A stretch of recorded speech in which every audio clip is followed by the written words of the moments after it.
Should I start? Yes, we are live now, Sam. Now you can start. Good morning, everyone. It's an absolute pleasure to welcome you all to Workshop 1 of Season 3 of Metaverse, The Future Beckons. I'd also like to extend a warm welcome to our participants joining us via YouTube Live. Today, we are going to dive deep into the fascinating world of the metaverse, a revolutionary concept that's reshaping industries, interactions, and imaginations. This session is brought to you by the Indian Pharmaceutical Association Students Forum, and as we navigate this thrilling digital frontier, we'll also be introducing the exciting domain of extended reality research. XR encompasses virtual reality, augmented reality, and mixed reality technologies that are breaking the barriers between the physical and digital worlds. These innovations are already making strides across various fields, and today we'll explore how they are influencing the future of the metaverse. Next slide, please. So these are the sessions lined up for today. Next slide. Myself, Shantika Mandal, your moderator for the session. I am currently pursuing PharmD at Pune College of Pharmacy and serving as the project's head under the project subcommittee of Indian Pharmaceutical Association Students Forum. Next slide. The driving force behind today's webinar, the Indian Pharmaceutical Association, was established in 1939 at Banaras Hindu University. IPA has been a stalwart in representing over 1 million pharmacists and pharmaceutical scientists. As an NGO, it holds official relations with the FIP and the WHO. With a remarkable 80 years of advancing the pharmacy profession nationwide, IPA continues to play a pivotal role in meeting India's healthcare needs. For more information, you can visit their website at www.ipapharma.org. Next slide. Now let's shine a spotlight on a dynamic force within the Indian Pharmaceutical Association, the IPA Students Forum. This forum is a testament to the vitality of the next generation in the pharmaceutical field. Formed in 2008 in Mumbai in the presence of former President of India, late Dr. APJ Abdul Kalam, with objectives centered around facilitating connections, networking, and sharing innovative ideas. IPSF serves as a platform to open doors to information and new possibilities. It is widespread, spanning about 15 states with over 5,000 members. Next slide. Before we dive into our discussion, let's quickly go over some housekeeping rules. Kindly keep your microphones muted throughout the session. We encourage active participation. If you have any questions or thoughts, please type them in the chat box. We will address them during the Q&A sessions. Next slide. I would like to take this opportunity to introduce our dynamic IPSF National Executive Committee for 2024. We have immediate past president as Mr. Sainath Cheriganoji.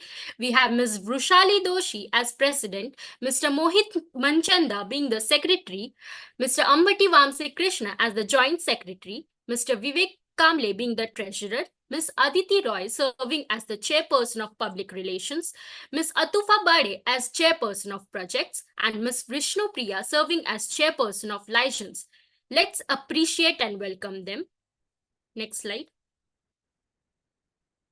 Engage XR is a VR and AR platform for immersive communication, training, and collaboration, enabling users to create and interact in 3D environments for education, corporate training, and virtual events. To guide us through this exploration, we have an esteemed speaker, LORELLE VANFOSSEN. LORELLE VANFOSSEN is the co-founder and director of Educators in VR. She is a pioneer in integrating XR immersive technologies across education, professional, and commercial sectors. Under her leadership, over 5,000 VR workshops, classes, and conferences have been conducted, engaging more than 80,000 participants globally. She leads a community of over 4,000 members focused on XR enhanced learning and collaboration. Laurel is a distinguished educator and keynote speaker with expertise in virtual world building, digital storytelling, and web publishing. Her work connects emerging technologies with practical applications, empowering individuals and organizations to leverage XR in education. Laurel is at the forefront of XR research and implementation, contributing to scientific and academic exploration of immersive technology. We are honored to have you with us today, ma'am. Now let's dive into the technicalities of Engage XR and decode its nuances and gain valuable insights from our distinguished speaker. Without further ado, I invite you, ma'am, to share your expertise on this vital subject. The floor is all yours, ma'am.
We're all set, ma'am.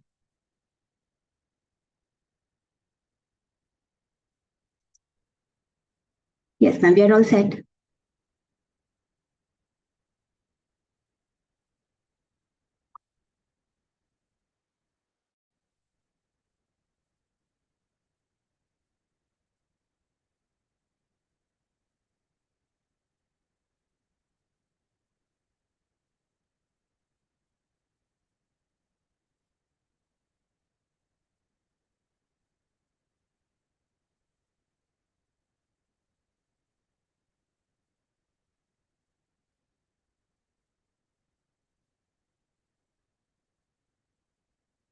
Social prescribing, which is exploring prescribing medicine and therapies, medical therapies, pharmaceutical therapies and things in the metaverse. And I'm so excited to share with you some XR research technology research that applies to what you might be researching with whatever you're working on. Social prescribing, any kind of data research, psychological, philosophical, physiological, all different ways of researching. I'm going to give you some basics to really open this up so that you have a better understanding of how this works, especially from a perspective of research. We have thousands of researchers that work with educators in VR to research every subject that you can imagine under the sun and on the moon and in Mars. So we're going to give you basic introduction. Now, as many of you know, from the research that you do, you need to start out, you need to research the research and make a plan.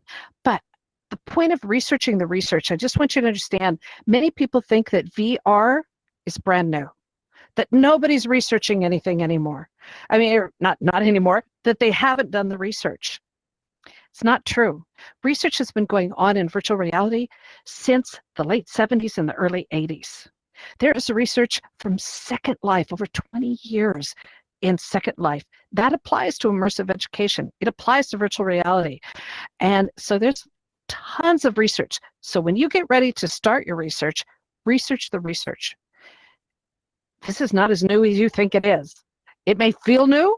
You may feel new to it, but it's been around for a while. So always research the research as part of making your plan, because it's been around for a long time. And make a plan. You will have it reviewed. And then in the process of researching, you're going to create forms that you're going to share with your participants to fill out and start bringing people into research. So we're going to be moving around pretty quickly, and hopefully you will all keep up with us. So as you're researching, these are the three main questions. This is baby talk, right? This is baby stuff. Who are you researching? What are you researching? Who are you researching? And what are your goals? Now, when it comes to VR, you need to be really specific. The what are you researching? You need to narrow it down. Are you researching the impact of VR headsets like the one I have on my face? Hopefully the battery is going to hold.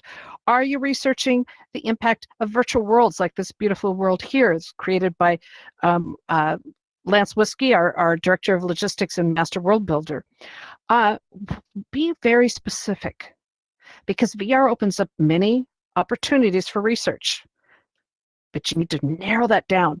And many times I have researchers who say, I want to research the psychology of avatars in VR. And I go, scale it down, be more specific. What is it about the avatars in the metaverse? Is it their ability to change their avatar, people's avatars at any time? Is it that they want that it's the avatar is a reflection of themselves? It's a character that they want to be. There's really drill down, whatever that is, drill down to find, just really answer. What's that core question that you want? Who are you researching is important, because the who needs to be by age. It needs to be by ethnic group, maybe. It needs to be by region, only those in India, only those globally, whatever. We need to really narrow that down. And I have so many researchers that come to me and say, I want to research X. I go, okay, who are you researching? Everyone. No, everyone. How about people who've never used VR before? People who have 5 years or more experience in VR? Be specific. And then those lead to what your goals are, and we'll talk more about that. Now, in VR, we have simulations, all kinds of different experiments, and training. Those are the three main types of research that's done in VR, where they come in and they set up a scenario, and then people go through a process of point A, point B, point C. They have a process they go through that emulates what's called a digital twin. A digital twin is a duplicate of a real-world situation. So as we move about this space, you will see that this is a digital twin of kind of a terrace park with the rocks on the ground, and we have trees all around. So it's representing a real-life style place. That's called a digital twin, as compared to, we're standing on a cloud and there's some fairies floating by and all different things. It isn't something that's reality.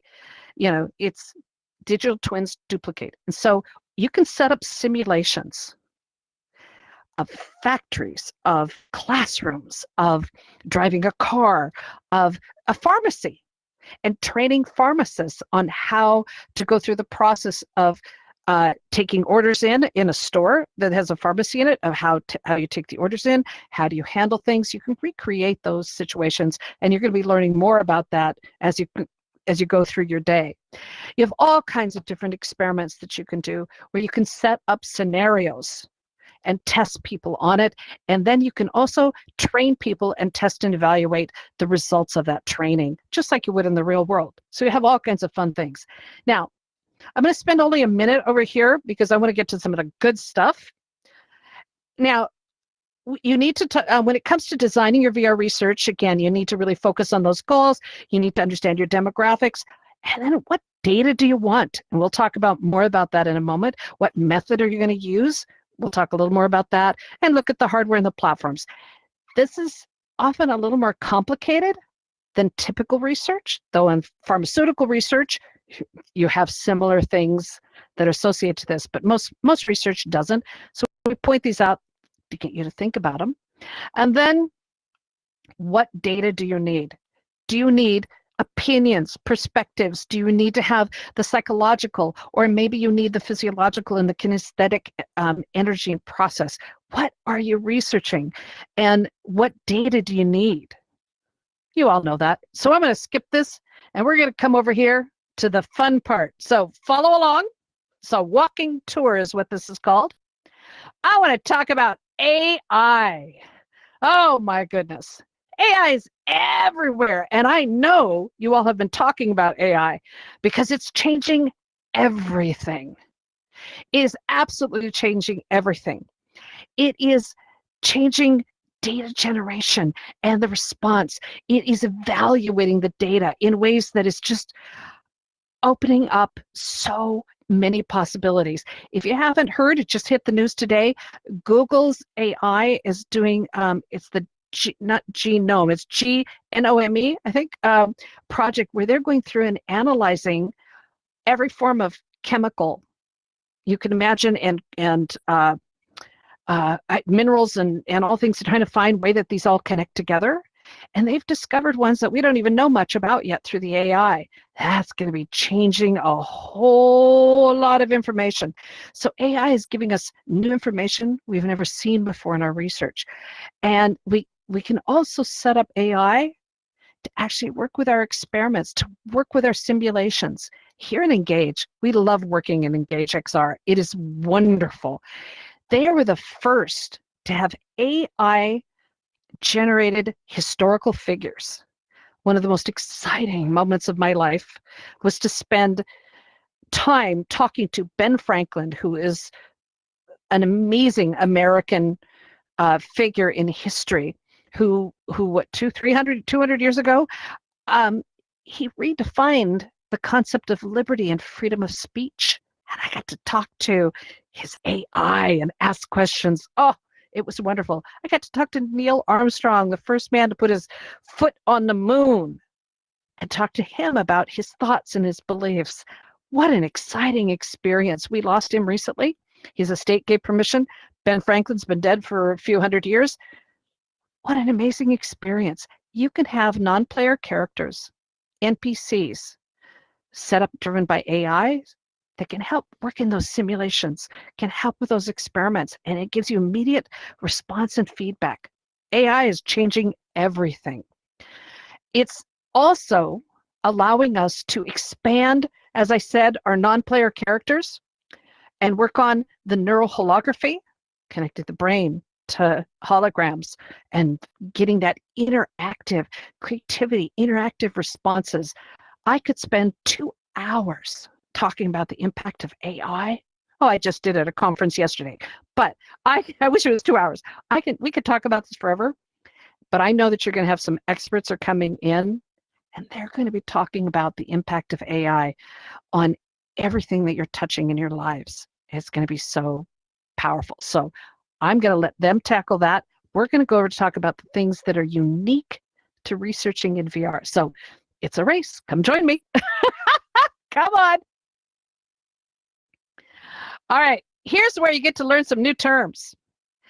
First of all, and if there's any questions, hopefully you all are going to interrupt and let me know so I can answer them as we go through, because we're moving kind of fast on this, because I want to get to the good stuff. This is where the good stuff happens.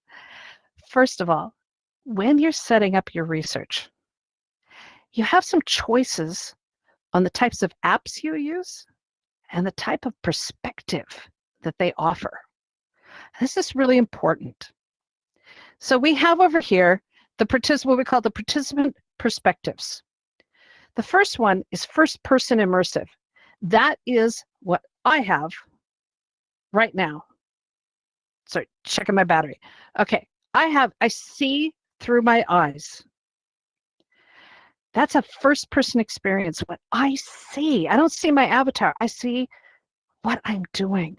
If I pick something up, I see it, I can look at it. I see as if I'm embodied into my avatar. This is me. Then you have, and we find that's the most powerful experience. Then we have what is called the second person or guided avatar experience.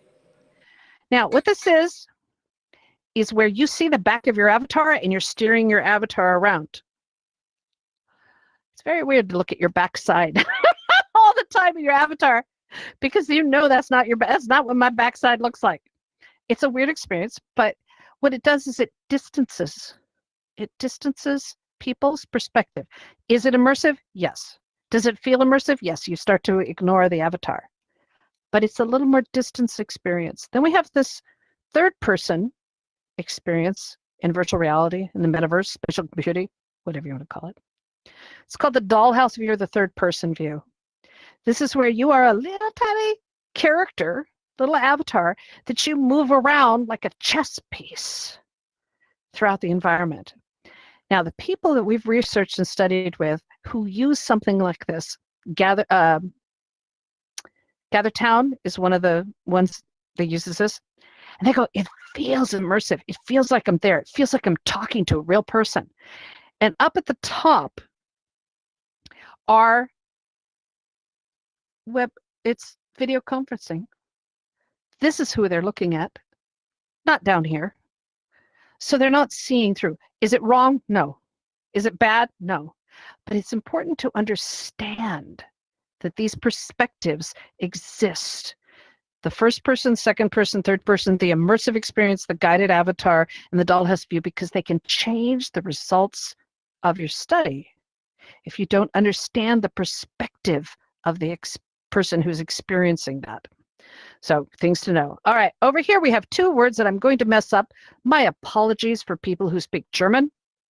We have erfahren experience, and we have erleben experience.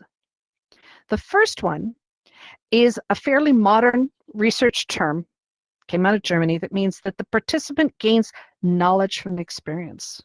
So when they're experiencing a training session, a simulation, they gain knowledge that they can take outside of VR. And that's what that's called. Then we have the erleben experience, where it is a transformative experience, where their lives actually change. Now, short term, long term, different things, but the experience of what they did changes their perspective, changes their habits, changes them in some way. And VR specializes in that. You ever want that experience? Go moonwalk on the International Space Station. I mean, spacewalk. Walk on the moon. It's an amazing experience. It changes your perspective on life. As we're doing research, we need to take these two things, all these things into consideration, because they may change the outcome. Researchers need to know about these things. Over here, we have three things that came up with virtual reality that we discovered in research. We have, not me, the researchers, over the last 30 years of research in this, place illusion, plausibility illusion, and the Swayze effect. Place illusion is when they feel like you're there. So right now, I've got Aditi here, and I've got Versali, and I feel like I'm with you. We're not talking yet because I'm doing all the talking. But I feel like we're here. And I could come up and kind of give you a virtual hug. I feel like we're in the same space together, even though we're on opposite sides of the world. We're almost 12 hours time zone difference right now from where I am and where you all are. But I feel like we're here. That's an illusion of place. Again, it's a perspective we have to take into consideration. The plausibility illusion, PSI, is the acceptance that this is real. When you're in VR, people think this is really happening. There's so much work being done with psychological therapies, with phobias. People are doing desensitization with spiders, with height, with flying and whatnot. And they respond when they see spiders. They respond, oh my God, it's spiders. When they're on a virtual plane, their body thinks that they are. That's powerful stuff. That's powerful. They accept this is real. And it's shock sometimes. They take off their headset. They go, ah. I mean, that feels real. Feels real. Then there's the complete opposite. Now, for those who've seen the movie Ghost with Patrick Swayze and Whoopi Goldberg and so on, the Swayze effect came from that movie, which it means there's no tangible relationship with a virtual world. They don't get it. They don't care. Doesn't mean anything. We're cartoon characters in a cartoon world. There's no connection. You're going to have people in your research who are going to have the Swayze effect. They just go, yeah, it's a bunch of fake stuff. You need to be prepared for that. So we use those all the time in our research. Okay. So the last bits that are dealing with the psychological impact of this, game transfer phenomena. This has been around for a very long time. And GTP, it is when the VR experience, this came from the gaming world, triggers memories, thoughts, and sensations from real life. It was developed in the gaming industry to represent that, when people are doing the shooting games and different things, that it felt real. It triggered a response to it. I killed somebody, or I hurt myself when I fell down, or whatever the character, the avatar thing. But it triggers memories. It triggers psychological recall, and you need to be sensitive to that. Really sensitive, because the plausibility effect combined with the play solution, we feel like we're here. We feel like we're really doing whatever it is that we're doing here. And that can trigger all kinds of emotional responses. So something to really think about as you set up all of your different, your research. Okay. Again, this is intro to research. Now, these are environmental things that are over here. And they're just words that we use for different things to identify the virtual physical environment. We have cave, which is cave automatic virtual environment, which is an old term for when, with the birth of video and 360 video and whatnot, where you felt like you were in the environment. So we have a shark coming through here. Feel like, oh my God, there's a shark. So it's creating a virtual environment that surrounds you, called the cave. Digital twin, we've talked about, it's that copy of the real world experience. They tried with this word phygital for a long time. Instead of digital twin, didn't hold, but we put it up there anyway because it's funny. Signposting does not mean putting a sign up, says turn right, there you go. Signposting are environmental clues that help the user interpret the space. For example, if you have a pathway that's going along, it curves, there's a bush there. People are going to want to walk down that pathway and go and see what's on the other side. They don't need a sign that says go this way. They're going to walk down the path. When we do our full training program with this, we go into great depth because there's all kinds of signposting effects that happen in VR to guide people through the experience, to inform them. It's not a sign, it's a concept. Of signposting is just an unfortunate name that they used to describe the clues. And when you're doing research, you have to really watch for those clues, which are blatant, which are way too obvious, which ones are subtle. Because the last thing you need to do with some research is to lead your research subject. That's not helpful. You need to have them figure it out. So signposting helps you guide them without putting a sign in their face, so to speak. All right. If there's any questions, type them into the YouTube channel and then the team will let me know. All right, we're going to come over here, way over here. You're getting just a sample of the intro that we normally do. Oops, there you go. Okay. When you're collecting the data, it's no different. Doing in VR research, no different than real world. You get a focus group, you can interview, survey, observation, you can use AI. You have biometric sensors, which we'll talk about in a second, and you can have them keep a log. The same techniques used in the real world apply here. Nothing new. Nothing new. We hear a lot of researchers that say, well, I don't know how to do that. Like, you observe in VR, You can observe in the real world, you can observe in VR and get that feedback. But over here is the biometric data. This is a game changer. We can do all kinds of neurological testing and collect data, put the little helmet thing or the little things on your head, get all kinds of cool stuff out of that. Eye tracking is amazing. With the latest technology in VR headsets, like the, well, I guess it's like 3 years old now, the HP's Omnicept G4, their G4 headsets called Omnicept is designed for research, and it does all kinds of eye tracking and respiration and a bunch of other tracking. It's brilliant, expensive, but gorgeous. So HP does beautiful stuff with their research equipment and software, hardware.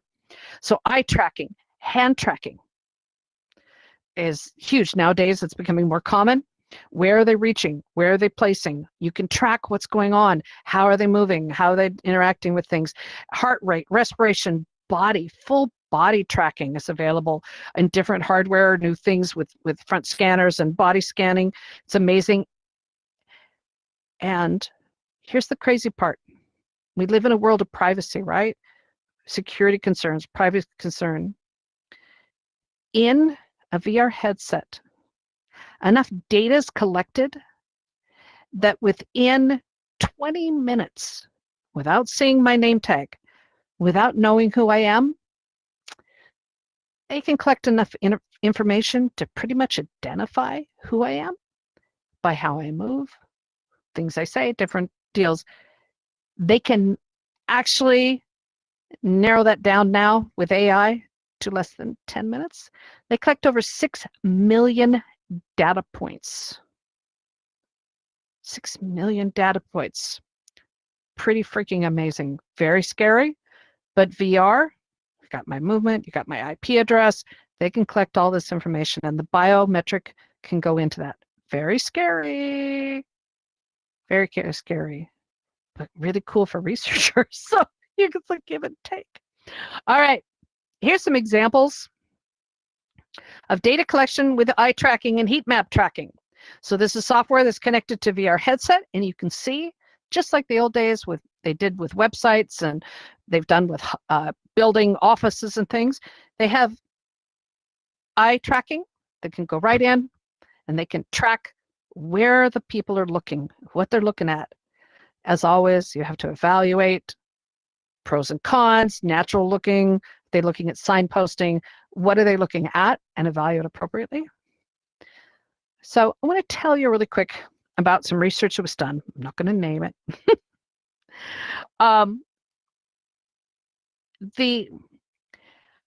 Some research, I was very excited about it because this research said that they have identified what makes an ideal immersive classroom. And I was like, yes, what makes it in VR? What's a perfect classroom? And he said he set up like a museum, a gallery museum, and he had different objects and different forms of media in each room. And he sent his students through it. One room had some models. Another room had some things they could pick up and do things with. One had slides. Another one had a YouTube video playing, and so on. This person's analysis said that the room with the YouTube video playing was the one that was most successful, and that a classroom in VR should have this. And I'm reading this, and all my excitement goes, are you kidding me? Really? A YouTube video? First of all, most human beings that have access to any form of technology have been raised by television. Not all cultures, but many of them. And television has been a babysitter for years. And when YouTube came, I mean, decades, generations. And when YouTube came along, it's now a television in our pocket. It's a television in our hand. And in the old days when they had the TVs on display in the store windows, and people would walk by and then they'd stop and be frozen, just watching the TV, because it pulls your head in, it sucks your brain out. same thing. We have people that I think have grown up their whole life with no silence in their life. There's got to be a TV on all the time. So it's like Pavlov's dog. Putting a YouTube video into a room with college students, they're going to look at the YouTube. They don't care about the YouTube video. They're going to be where there's noise because that's what they're used to. Doesn't mean it's educational. It means that's the environment they're used to, is the constant noise, the constant mindless entertainment. So that wasn't taken into consideration in this research, is that they're trained. It's, sit there a little, they're going to just be obsessed with that. They're also used to talking to each other because he said that's where the social action happened. They're used to sitting around wherever they are with a television on, talking to each other. It didn't make any sense. It didn't make any sense. That is not a good teaching environment because they didn't take into effect all the rest of this information that's in there. So with eye tracking and things like that, eyeballs would be glued on the TV and then moving away, glued on the TV, moving away, glued on the TV. Has nothing to do with a quality educational experience, immersive experience. It has to do with their culture, their training. So we always need to add that perspective to it.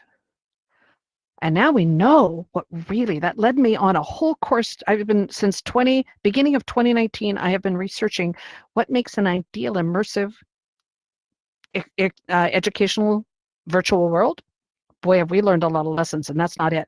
Because if you want to have your students actually watch YouTube as an educational tool, if you're a teacher, take off the headset and have them plant them in front of a computer or their phones to watch the YouTube. They don't need to deal with all this technology to get to a YouTube video. It's too easy. So YouTube, while it works in VR, it needs to be short, sweet. There's all kinds of rules, but that's not what we're here for. We're talking about research. So the point is, take this research with a bit of salt, a little bit of, as we say, a little perspective, see if it works. All right, enough of the story here. During the pandemic, this is from, this is in Paris, in France, they did a study in VR, and they did it through Zoom or one of the online conferencing, and they filmed every single participant so they could see how they were moving and doing the head and adjusting and looking up and looking down, all having the same shared experience, but they have all that film footage that they could monitor and learn from. So that's another way of getting data, is right through the online conferencing. It's just brilliant way to collect that data. Now, part of getting to that data is understanding where you're going to do the research, how you're going to do it, have that clear purpose and goals, get a survey and form, and include the link to the form when you send it out. I just want to do a warning for any of you that are researching social VR. No emails. No emails. In Educators in VR, we have a section in our Discord channel asking people who want to submit their research, and then we share it on our social media. No emails. Please create a form that sets up an appointment, or they can fill out to see if they pass the criteria. That will be emailed to you. You will then reply and they will have your email, but just filter it out for your own safety and protection. Published emails, don't do it. But have that form, and when we're teaching this as a full course, we explain more about what needs to go on the form, but we have more fun things to talk about. So we're going to race over here, and come on, I know I'm running you all over the place, but I'm trying to get to the really good stuff. And unfortunately, the really good stuff is way back over here. We're running around. So again, this is called a walking tour. Yay, you learned to teleport. Excellent. Now, the last things I want to talk about are right in here. No more running around. FUD. FUD is probably the single most important piece of information when it comes to setting up any form of research, especially in VR. It comes from the marketing terms. It's a marketing business term, FUD, fear, uncertainty, and doubt. When you're setting up your research, especially in virtual reality, mixed reality, augmented reality, depending on your audience, they're going to embrace it, or they're going to have a lot of fear and uncertainty and doubt. They're not sure about this stuff. This is maybe new to them. You need to mix that in to your analysis. Find a way to measure it. There's many different ways. I don't have time to go into the details of it, but understand, check in with your participants, check in with your study people, and make sure that you're paying attention to the fear and the uncertainty and the doubt, and somehow measure that. It's all based on whatever kind of research you're doing. But this is really, I read, I don't even know, 10 to 25 research papers, maybe 50 a week. And I see a lot of problems with people doing virtual reality and they're not taking this into account. So think about how can you check in with the participants to measure the FUD, the fear, the uncertainty, and the doubt. Because that plays a really important point, especially when you're dealing with social prescriptions, with any form of pharmaceutical stuff, and you're bringing that into working with AI, you're working with virtual reality, spatial computing, metaverse, augmented reality, all of those things, the computer-generated environments. This plays a really important, really important factor in what you're researching. All right, gonna walk backwards. Can't say it? Backwards and in high heels. So again, in summary, consider what are you researching, who are you researching, and what are your goals? Hopefully from this really brief introduction, you have some clear ideas on this. Medical and healthcare industry is the biggest area for research and usage of virtual, augmented, and mixed reality, and what we're calling extended reality. Billions of dollars are flowing in and out, researching, study, evaluating, and VR is a part of really huge part of it. It's the biggest chunk. Education and medical and healthcare, biggest chunk, and hopefully more people are going to talk about this later, biggest chunk that goes into associated with the metaverse industry is in medical and healthcare. So if you're going to do some research, you're working with some research, hopefully this has helped you understand a little bit more, and you have that clarity of what are you researching, who you're researching, what are your goals. Take into account FUD, take into account the plausibility illusion, and that transformative, the Erleben, the transformative aspect of it is so exciting. It really is. It is so exciting. All right, so just in summary, again, research your plan. We've covered that, and now I'm coming back here to our Educators in VR sign so you know a little bit more about what we're doing, and I'm ready for any questions. Oh, just as a note, over here, for those of you who are doing research or studying or in school, if you don't know about Zotero, you are so missing out. Zotero is a free app that is a bibliography and citation tool. I've been using it for a couple decades. It's amazing. And we have a free Educators in VR XR research library. We have been collecting, I have lost count how many thousands of articles. We're all constantly adding new ones to it every week.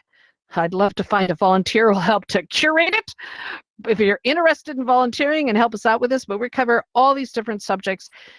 This is a great place to start if you're new to the research or checking in to see what's available.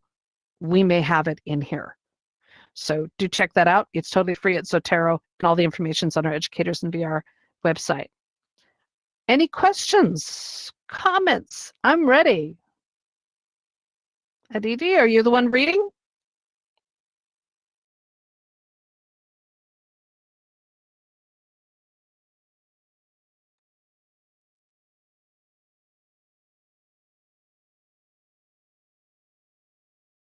Okay.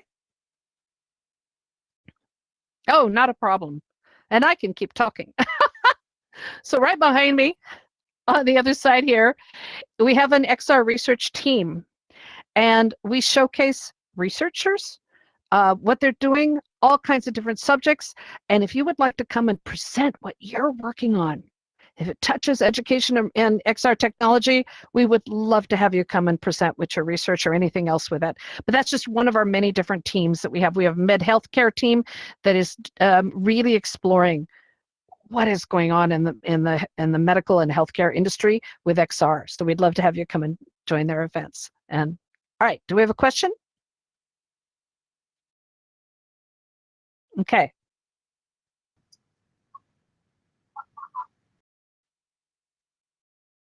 Oh, Lordy.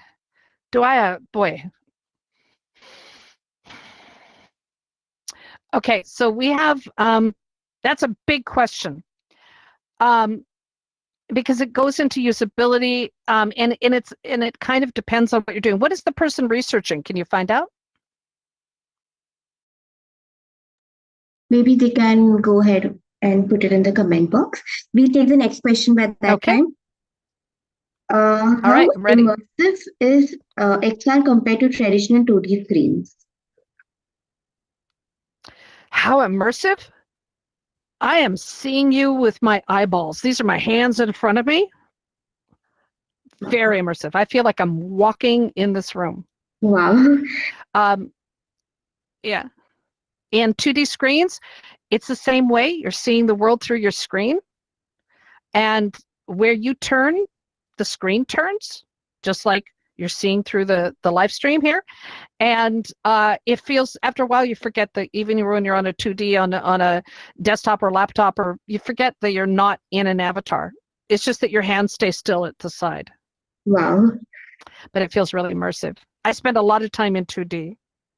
I saw this thing for the first time and I was completely amazed on how advanced the technology is these days. And as you told me, it's been there for years, but us being us, we had no clue what was going on. Yeah. I'll Okay, take I the only next, heard part of that. I'm sorry. But no problem. yeah, the ma'am. next question. Okay. I'll take the next question. Mm-hmm. What are the most promising future application of XR? As in after the headsets? Yes, Or the... after the headsets. Okay, well, we're heading for the Star Trek holodeck. And what that is the ability to walk into a space that is, you know, we're going to go through from the goggles to the glasses. Augmented reality is already bringing that through our phones. We hold up your phone, you can see, you know, what it is. You know, just like, here's my phone, I can see what's going on. But where we're heading and the speed, it's not fast enough because they actually developed the technology about 20 years ago, 15 to 20 years ago, to be able to walk into a room and see augmented reality things with your eyes, projected objects with your eyes. It's coming. There's a whole lot of steps in that process. And to be honest, I cannot wait. I cannot wait for the holodeck experience so I can walk in and say, today I want my bedroom to be in the Taj Mahal. Today I want my bedroom to be in Morocco. Today I want it to be on the moon. And then it just changes. Oh, I can't wait for that. I can't wait for classrooms to have all that experience so we can actually talk about the Athens Acropolis and be in the Athens Acropolis. We can actually talk about the Taj Mahal and walk around the Taj Mahal and look at it. I'm waiting for that. Oh, I'm so waiting for that. And I want that because, and we have to be able to sit down and touch things, pick things up. Yes. Because I hate dusting. I really hate dusting. And I want to live in a virtual world so I don't have to dust. I hate cleaning my room. Oh, I my really hate God. cleaning my room. Virtual room. Sounds amazing. It sounds like the dream come true. It's coming. It's coming. We just have to wait. We're waiting for the flying car. We're waiting for the virtual room. All this showed on Jetsons is all coming to reality. Yeah. We're waiting. All right. What else do you have for me? The next question is, what are the most promising future applications of virtual reality in healthcare? Oh my God. Therapies are probably the most exciting. I have seen people's lives changed who have social anxiety issues, phobias, Asperger's, all kinds of autism things, but definitely people with social anxiety. There's something about VR that just and autistic people just it just breaks through that wall. It's just beautiful. Tons of therapies. Training is the most exciting. Doctors, nurses are all emergency technicians are all being trained, pharmacists being trained in VR with simulations. And that ability, one of the most exciting examples, and this applies all over the place, is to every industry and everything, is a company called River, IRVR,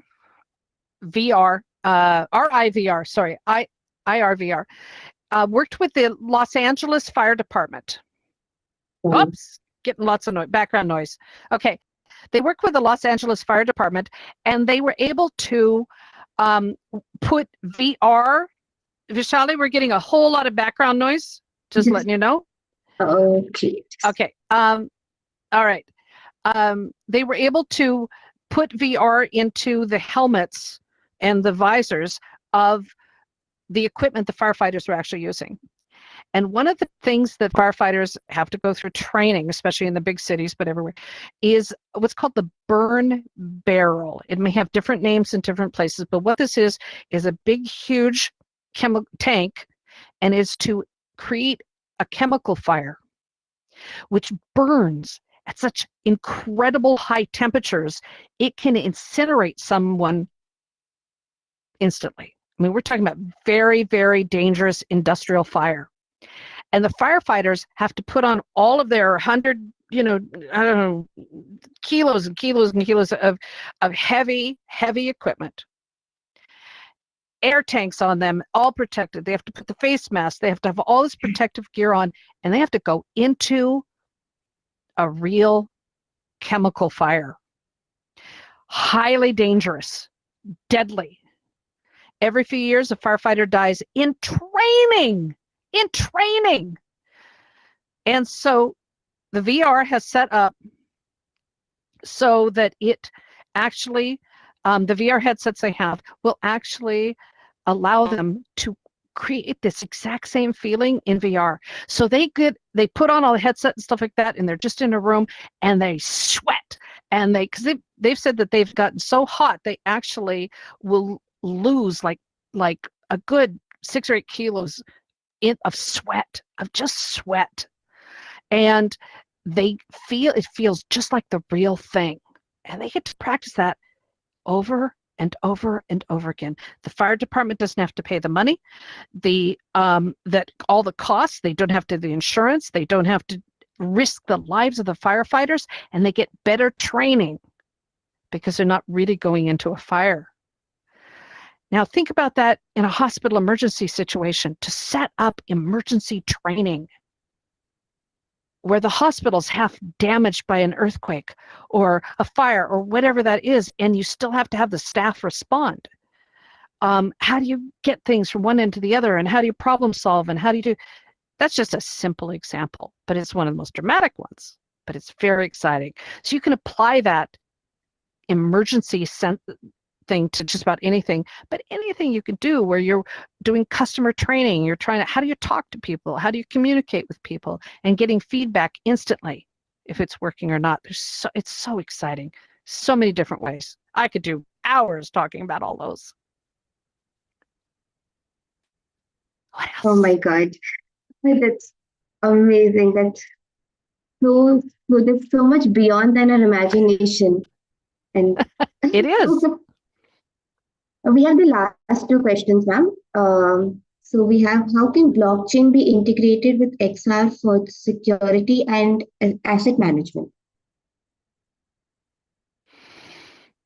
Be more specific, managing the headset things and the safety and security of that with the inventory management, or I think it's actually the I think it's products and services. It's actually the services, I think so.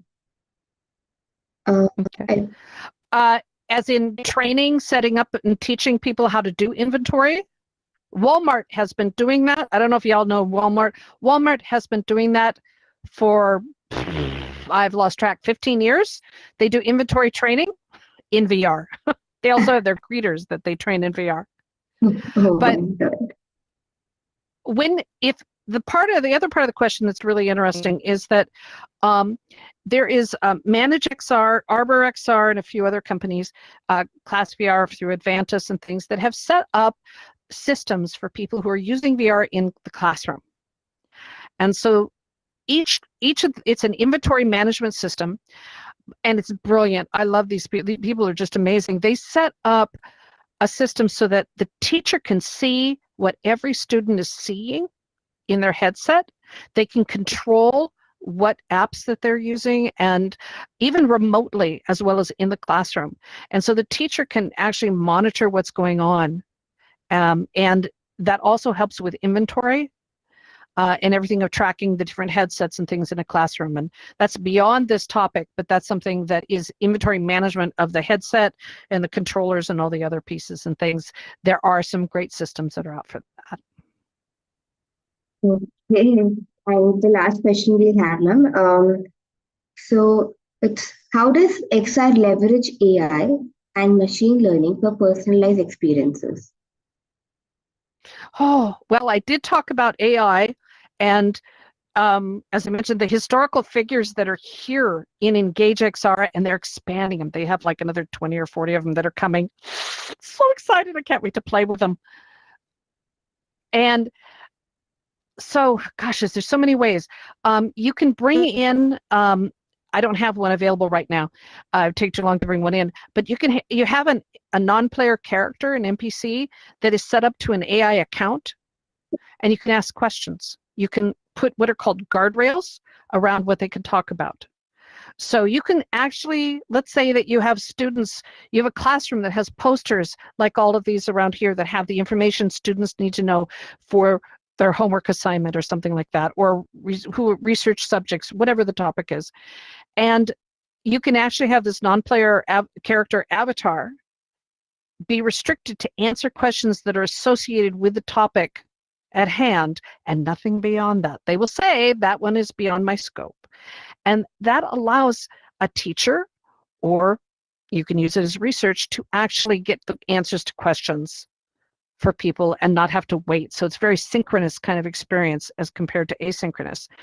The ability to, which Meta is, at Horizon Worlds is working on, and some other platforms, for me to be able to say, I would like to see a medical syringe, and hello computer, generate a medical syringe, and boom, I have a medical syringe here. Or please bring an MRI machine in and put it here. That ability to use voice through AI voice recognition and auto generation of virtual objects is already here. Our ability, Frame VR is excellent, has some really fun things where I asked the AI to create a space satellite that I wanted to look at, and it did a cartoon version, but it created one, and I was able to show that to my students right away. Go, here, we're going to talk about satellites and how they work, and boom, there was a satellite. So that kind of instant voice recognition, instant generation, the ability to generate models and gather information literally just with words. It's already here. It's just not quite ready for consumers, but it's so close. And then for research and everything else, especially for XR, as I said, the ability to gather data, to interpret the data, to really work with holographic experiences and connect. Literally, they have it now where they're putting on the brain caps and the ECGs and they're able to connect that and have it be interpreted to control an avatar to have the avatar speak for that person through AI generation. There's so many. Hey, you all are the brilliant people. You are the ones with the ideas. You're the ones that are either in school and learning, or you're graduated and jumping out, or you're in the industry and you're seeing this. You're the one with the ideas. You're the ones with the gift to see beyond what we see. I live in a little world. You live in a bigger world. I'm expecting great things from all of you, because now you have a taste of how we do all of this. And this is nothing compared to what we can really do. But it begins with you. It begins with you taking your imagination and manifesting it, creating it. And you can do that in VR, low tech, low energy, and AI is going to help make that even better. So I want to thank all of you so much for allowing me to come in and talk to you. If you want to talk more to me, I'm available at educatorsinvr.com. We have a Discord, we have a Facebook, we have a LinkedIn. I check those not as often as I do the Discord, but come to our events. Educators in VR hosts over 800 free and paid events. Most of them are free on Engage XR, VR Chat, Frame VR. We're in Spatial, we're in Arrival Space, we're in all these different platforms, but our main one is here is Engage XR, and we're starting to expand more into VR Chat and Frame VR. But come join us, come learn with us, come visit our medical healthcare team and see what they're doing. In October, it's Cyberbullying Month. We're going to be spending most of the whole month exploring from different perspectives, from the perspective of a troll, from a perspective of a victim and of a bystander and beyond. We're going to be exploring that wonderful, I'm so excited, exciting aspect of cyberbullying. So we've got a lot of stuff going on. Come learn about what we're doing. And thank you. Thank you so much, ma'am, for taking out the time. And on behalf of my entire organization, that is IPASF, it is my privilege and complete honor to extend my heartfelt gratitude. And thank you so much. It was such an insightful session. We truly enjoyed it. It was a very new experience for all of us here. And we also hope to collaborate in the future as well. Absolutely. I would love it. We'll do that for sure, ma'am. Thank you so much, ma'am. Thank you so much, ma'am, for sharing your wealth of knowledge and insights. It was very interesting. And it was giving us opportunity to participate in Metaverse Hackathon Season 3 more prominently.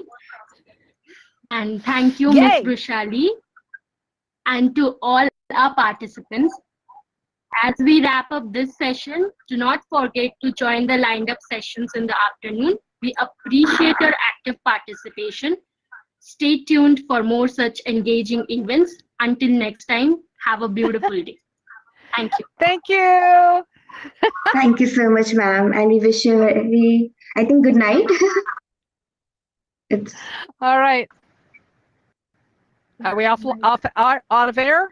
Off air? Yes, ma'am, we are. Oh, wonderful. This was lovely. Now I'm going